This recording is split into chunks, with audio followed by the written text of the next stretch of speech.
Alright, so how you all doing, boys? Hope you're doing well. Now in today's video we are back with, of course, another Elaine showcase, and honestly with these past couple updates we've been getting quite a few buffs for the fairy race. I mean, in the last buff we had, or should I say last update we had the buff here for Helbram with his new holy relic, increased fairy race allies basic stats by 20%. I was honestly super excited to try that, and especially since at that point I knew we were getting a holy relic for the OG Festival King.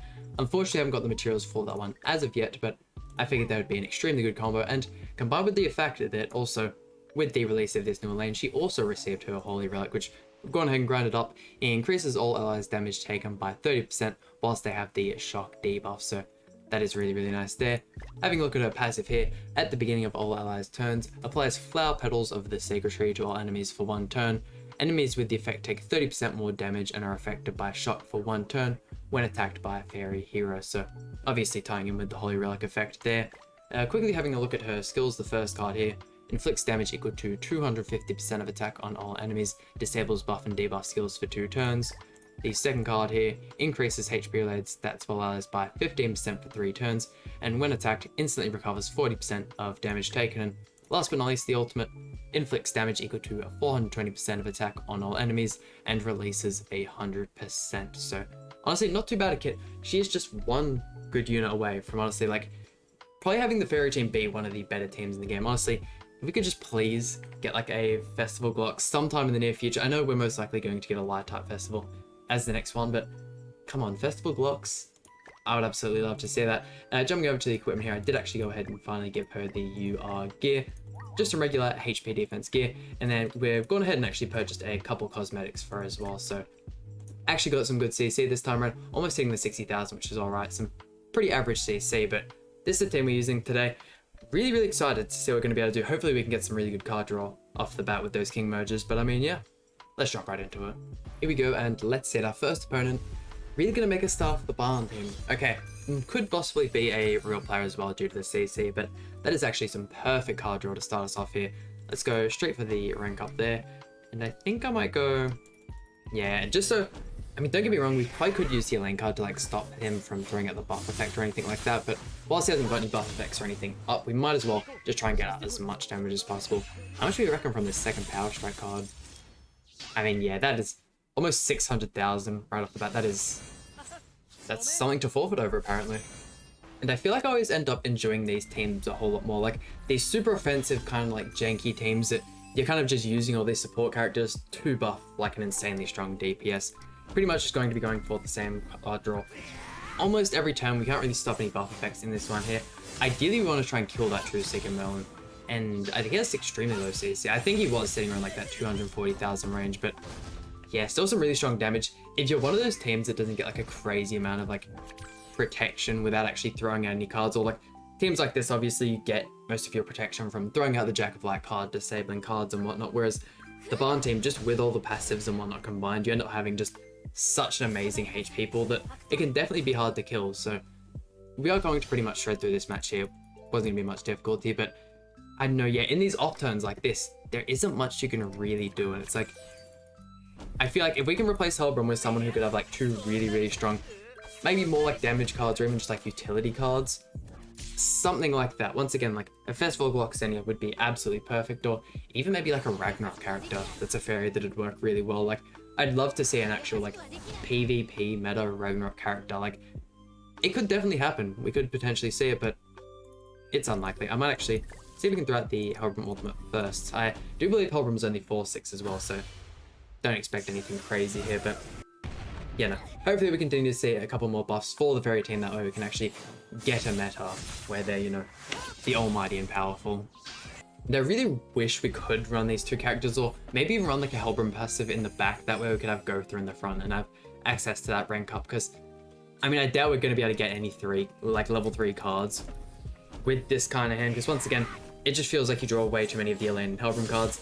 And other than that, like, you're trying to use the king cards as frequently as possible, like unless you just get an insanely lucky merge and you get Power Strike card, and it just keeps going. It's not going to happen, but look at this. Let's just not get a single king card. Okay, never mind. We actually managed to get a merge there, which is pretty good. He's definitely using the gift effect here, which is a little bit of a bummer. That Nameless Dance, and Is that it for the turn? Okay, I suppose that's all right. We could rush King Ultimate here. Do you want to rush King Ultimate, or I think I might actually just go for this instead. Try and maximize card draw. Hopefully we can kill the Keo off as well. Actually, I probably should have gone ahead and done one of the other cards first. Because isn't it once you actually throw out the card, you get the shock effect and then you deal more damage? I'll definitely have to have another reread of passive in the Holy Relic, but I mean, killing Bard in turn 2, granted we did go first, but that is so powerful.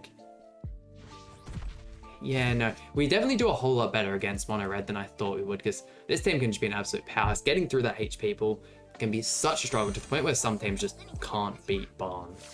Also managing to rack up a couple forfeits for this video, which is really nice, and full Archangel team. I mean, we are seeing a pretty good team variety as well, which is really good. I'm not going to be able to use the 2 buff cards, which is a little bit of a bummer. Let's go for this here. Just gonna be spamming that one starting hand. There's not really much better you can go for.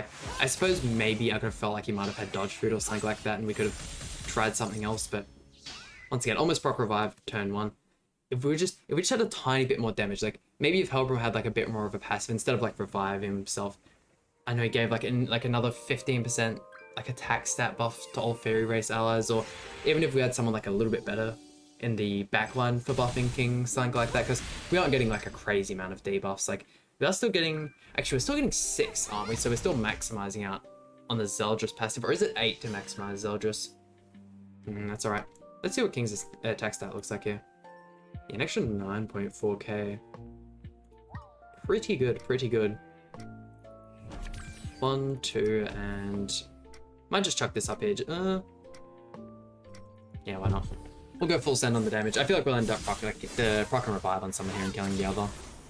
Yeah, look at that. Wow, it doesn't even you don't even really need type advantage to make him look impressive here either. Gosh, we just surely Fairy Meta's the next meta. I know the chances of us getting an Archangel and it being a light type is so insanely high, almost guaranteed. I was actually kind of blown away when we got Deanne as the next festival. I am very happy with the fact that we got Deanne. We finally have a festival character for each sin. And I'm also pretty happy with how the DN looks. Honestly, I think it was yesterday's showcase. We got absolutely floored by DN. I think she was 6'6", which definitely would have helped her case. Man, that ultimate, once she starts tanking some damage, even in the bird raid, in the first floor, on that final phase where, you have to try and hit over the certain amount of resistance to actually go ahead and deal damage. I've seen DNs with just the sheer amount of grey buffs they build up, they can easily actually deal damage with level 1 and 2 cards. And there's been times where right after that I use a melee level 1 card, and just due to the fact he doesn't crit or he's missing out on just a couple buffs, the DN does more damage. So definitely not someone to sleep on. If you do end up having a UR gear set built for her, maybe you don't want to build out Halloween Matrona, which is definitely understandable. Don't get me wrong, she's an amazing unit, and if you can, I'd probably incentivize that a little more over actually building the DN, but I don't know. It's up to you guys, of course. Let's see. I might go ahead and just go for this here. I think this might be the smartest play. Granted, look, he probably does have the ultimate reduction, but even if he just removes the 2 ultimates, he doesn't have the counter then, and we can probably just spam cards and go for the kill, I hope. Damn, with that many debuffs as well, we could easily be proccing the OG King passive. I really wish I had enough materials to actually go ahead and finish him off. It's such a shame, because I only just built the Holy Relic for just the blue skinny King.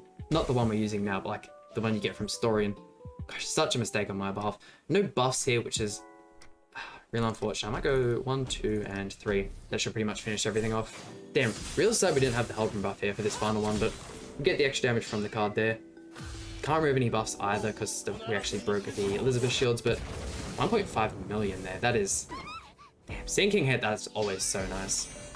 But no, please do let me know if you guys do have any team builds for this Elaine, or even for the King and Hellbrim, pretty much anything. I'm definitely wanting to try out this Elaine in a whole bunch of teams. She's definitely one of those, a little bit more of those quirky characters that just aren't the best in general, but you can get some crazy value here. Also, are we gonna end up killing both? Actually, yeah, wow, almost team wiped.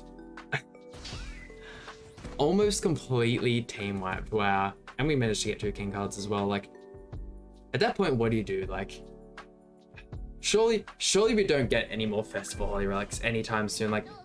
I always found that crazy when we got like our initial Holy Relics. Granted, look, the one did get one and it was absolutely terrible because, you know, it's the one they wanted to give him a Holy Relic. Like, who isn't going to get a Holy Relic for Escanor? Like, it was pretty much a bait at that point. And I'd still recommend, like, if you guys haven't spent it on Escanor, don't get it. Like, it's not the greatest thing in the world. If you maybe need like that little bit of extra CC, you're trying to push your team, stuff like that, I suppose it's okay, but there are such better Holy Relics, and like the later they make the Holy Relics for the character, the better they're going to be. So by the time we get a Holy Relic for this Festival King here, I feel like he's just going to be actually absurd. Like, if he gets to the point where, like, I don't know, maybe his Holy Relic is like heals 5% of damage done, or like probably even that is just way too broken. Like, they could easily just like, this king gets a Holy Relic before trading Meliodas and he's back to best unit in the game. I 100% stand by that statement. And there we go, that just about does it for today's showcase.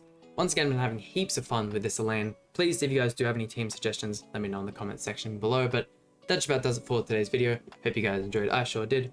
Please hit like button, subscribe, really means a lot to me, and I'll see you guys for some more Grand Cross content.